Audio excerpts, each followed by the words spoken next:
The rise and return of gunny sacks.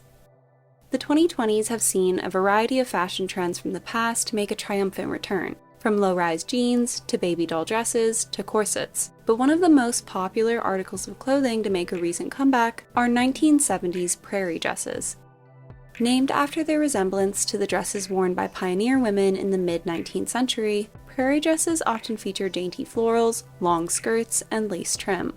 With their homesteading and historical roots, prairie dresses have become a staple of the cottagecore aesthetic, leading to an astronomical rise in the garment's popularity in recent years. And as a result, the hunt for the perfect vintage prairie dress has gotten all the more difficult.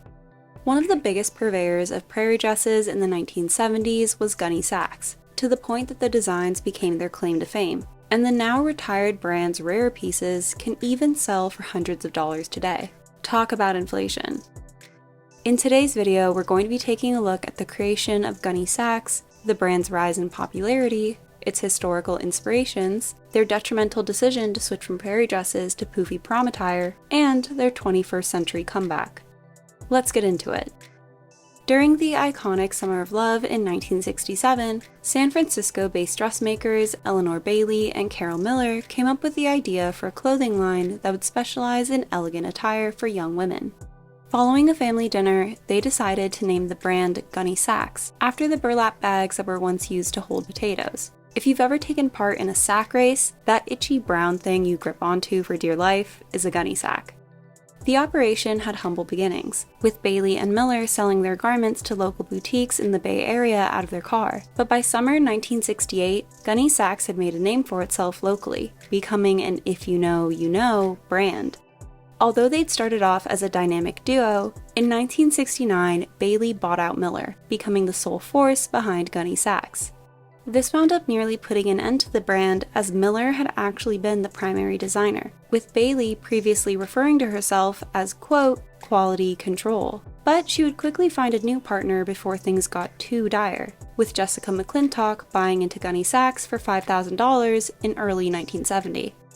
Unlike Bailey and Miller, who had professional sewing and design experience, attending Vogue School of Design and Laney College respectively, McClintock was entirely self-taught. Born in Presque Isle, Maine on June 19, 1930, Jessica was raised by her shoe salesman father and beautician mother, who encouraged her creativity. She attended Boston University before moving to California with her then-husband Al Staples, and after his passing, married Fred McClintock, and moved back to the East Coast where she began working as a teacher. After divorcing Fred, but keeping his last name, she moved herself and her son Scott back to California, where she proceeded to teach in the San Francisco Bay Area. It was there that McClintock met Bailey, befriending her and eventually investing in Gunny Sacks, which at the time was struggling to stay afloat. This investment put McClintock in charge of designing and marketing for the brand, allowing her to live out her lifelong dream of working in fashion despite having no formal training. However, this was hardly a seamless transition, with McClintock and Bailey having vastly different ideas for the direction of the company. The two were unable to resolve these creative differences, and a few months later, McClintock bought Gunny Sacks outright, although her lawyer actually advised against it. When Eleanor Bailey and Carol Miller first created Gunny Sacks, they had yet to develop a unique aesthetic for the brand, with their designs resembling the mod style that was generally popular in the 1960s. When McClintock took control of the brand in 1970, she sought out to differentiate it not only from her competitors, but her predecessors, saying, quote, "I brought to Gunny Sacks my own concept of clothing based on romance, nostalgia created by a mixture of prints, ribbons, laces, muslins, and braids. The mini era was ending, and the Gunny Sacks country, Edwardian, and prairie era was beginning."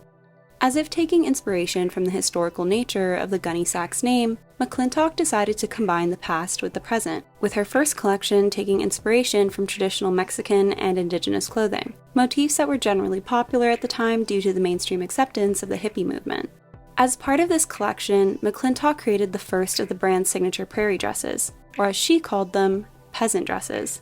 These floor-length gowns were a hit amongst 1970s bohemian youth, who were gravitating towards historical styles as a form of rebellion and escapism. And as one of the earliest brands to make ready-to-wear historical-inspired clothing, Gunny Sacks was able to fill a gap in the market that people didn't even realize existed. McClintock once commented on the public's fascination with her unusual designs, quote, I wasn't surprised when the kids started buying my clothes for their weddings, but I was amused when I saw my dresses at the opera. Some of Gunne Sax's most recognizable designs took inspiration from the dresses that were worn by women as they traversed the western frontier during the 19th century, a period of time that was rather trendy during the 1970s because of the celebrations surrounding the US bicentennial, hence the popularity of shows like Little House on the Prairie and films like Zandy's Bride. These dresses featured recognizable elements from that era like flounces, lace details, long sleeves, and country patterns, making it a form of socially acceptable dress-up, with the Oakland Tribune saying, quote, "Gunne Sax is fun type dressing, definitely a costumey look." With Gunne Sax's early designs having this old world charm, many began to refer to Jessica McClintock as the American Laura Ashley, a Welsh clothing designer who rose to prominence in the 1960s for her romantic, 19th century rural-inspired designs and use of natural fabrics.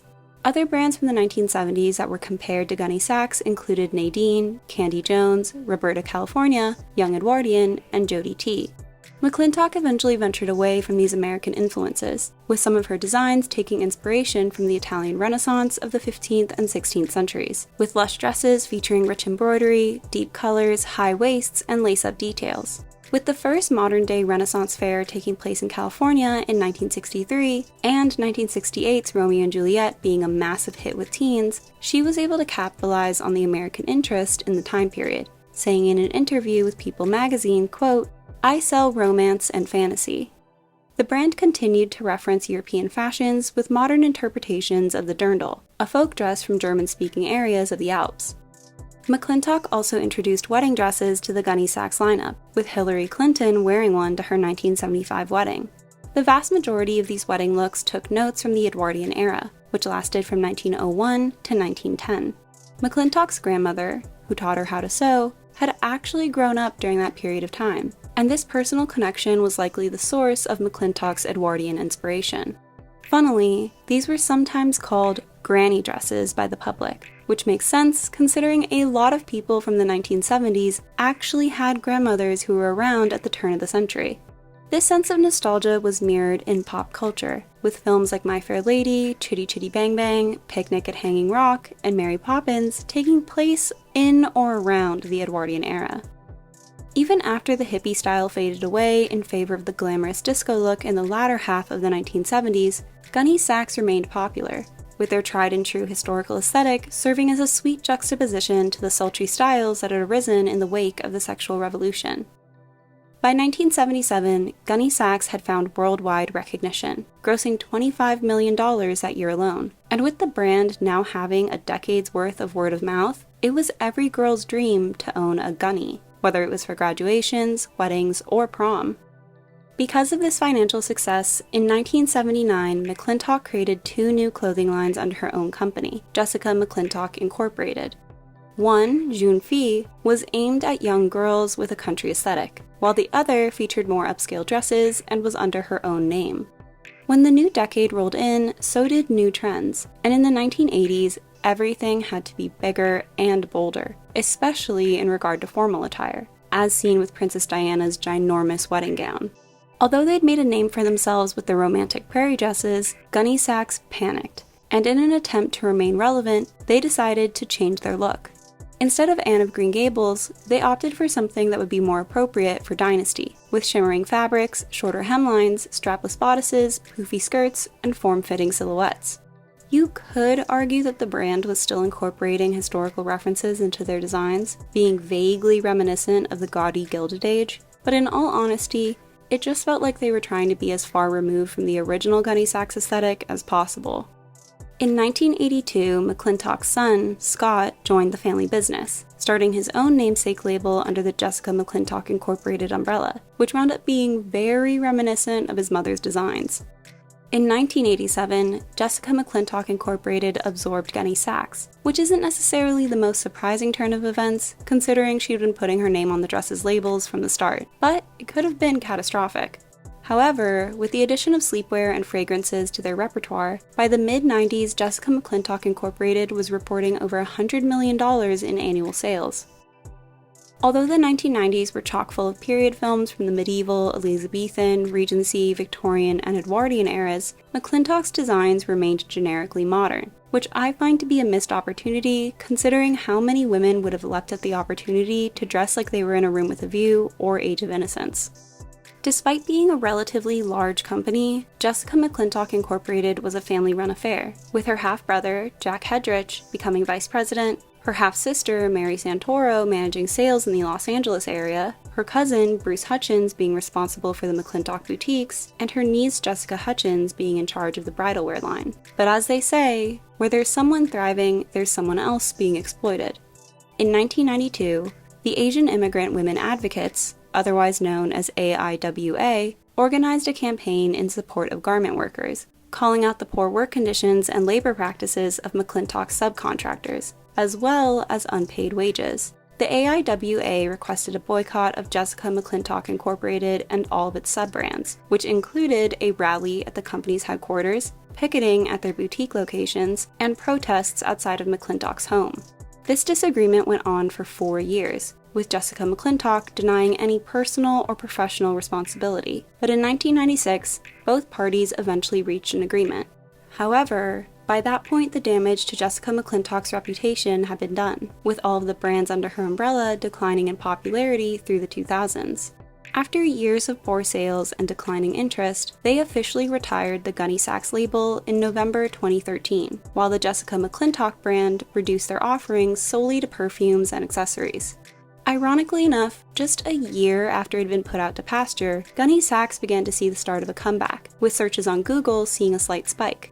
Interest in Gunne Sax slowly and steadily climbed through the rest of the 2010s, eventually coinciding with the return of prairie dresses on the runway in 2019, with Alexander McQueen, Gucci, and Viktor & Rolf releasing 19th century-inspired collections that were reminiscent of Gunne Sax's older designs. In 2020, the world came to a standstill because of the pandemic, and people on the internet were desperately searching for a way to escape all of the doom and gloom. This culminated in the mainstream popularization of the cottagecore aesthetic, which saw the romanticization of rural life with imagery of beautiful meadows, freshly baked goods, homegrown produce, and fashionable yet functional gowns. With both having historical influences, cottagecore and Gunne Sax were a match made in heaven, and interest in the two peaked around the same time. Gunne Sax also benefited from the 1970s seeing a resurgence in popularity in general in the 2020s, with not only fashion but film paying tribute to the time period. With Gunne Sax dresses only being available secondhand, its rise in popularity tied into the fashion community's growing concern with sustainability, while designer Erdem Moralioglu, whose label had taken inspiration from McClintock's work, also pointed out how Gunne Sax relates to the public's growing desire for exclusivity. Quote, "More than ever, people crave things that feel individual and that have a human hand to them. There's a hankering for the specialness that is associated with those times." Amongst collectors, the most coveted of Gunne Sax's vintage designs are the black label dresses, named after the tag used when McClintock took over in 1970, the period of time that is now considered the brand's creative peak. When they were first released, most of the Gunne Sax dresses ranged between $30 to $50, but now that they're a fashion status symbol, it's grown increasingly common to find them being sold for hundreds of dollars. Besides this jacked up price point making an authentic Gunne Sax hard to come by for the average fashionista, to add insult to injury, the dresses that were made in the 1970s only went up to a size 13, which is roughly a size 8 today. ModCloth, a contemporary brand known for its vintage-inspired designs, recently sought to fix that issue by releasing a collaboration with Gunne Sax earlier this year, with the collection paying homage to Gunne Sax's pastoral designs, but with more inclusive sizing. Jessica McClintock had expected the revival of Gunne Sax in prairie dresses, saying, quote, "With fashion being cyclical, I knew it was just a matter of time. Let's just say I was pleasantly not surprised." But sadly, she only wound up being able to get a brief glimpse of the brand's resurgence, passing in 2021 at 90 years old. Today, Jessica McClintock Incorporated is run by her niece and grandniece, Jessica and Madeline Souza, who I'm not gonna lie, aren't doing as much as they could be with the brand. Considering the cottagecore aesthetic is still going strong, and designs taking historical inspiration are all over the runway, wouldn't this be the perfect time to bring back Gunne Sax officially? I hope you enjoyed this video. Don't forget to like and subscribe, and I'll see you soon. Bye!